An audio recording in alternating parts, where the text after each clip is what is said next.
Aksi culas Yuni Ilma Permatasari, mahasiswi Universitas Airlangga, Unair, Surabaya, akhirnya terbongkar.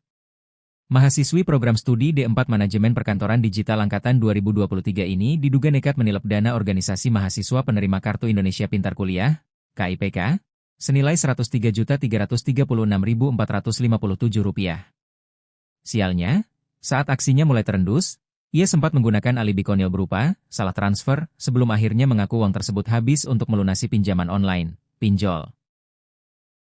Yuni sendiri bukan orang sembarangan di organisasinya. Ia memegang posisi basah sebagai Menteri Keuangan di AUBMO, University Bidik Misi Organization, periode 2025 hingga 2026. Dana jumbo yang ia gelapkan itu sejatinya merupakan uang iuran sumbangan sukarela dari sesama mahasiswa penerima KIPK yang dikumpulkan setiap akhir semester untuk operasional dan program kesejahteraan bersama.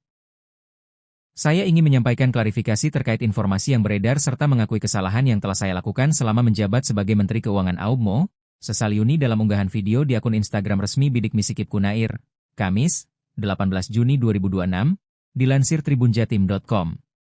Sebelum video pengakuan dosanya ini viral di jagat maya, pengelolaan dana yang dipegang Yuni memang sudah dicurigai karena tidak transparan.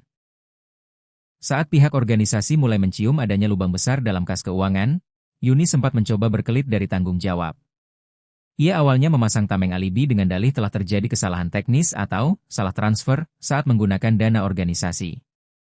Namun, karena bukti penyelewengan semakin benderang dan tak bisa dielakkan, benteng kebohongannya pun runtuh.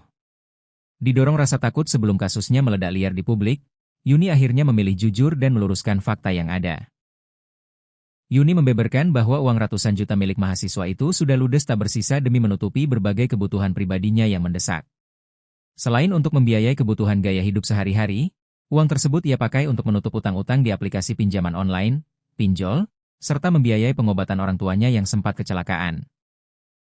Meski didera kesulitan ekonomi, Yuni sadar betul bahwa posisinya yang terjepit tidak bisa menjadi pembenaran atas tindakan kriminalnya memakan uang organisasi.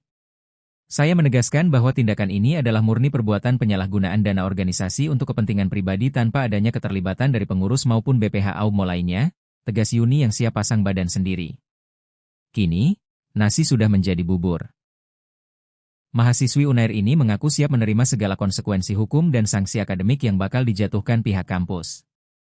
Ia juga menulis perjanjian di atas kertas dan berjanji akan mengembalikan seluruh uang yang telah ditilapnya tersebut.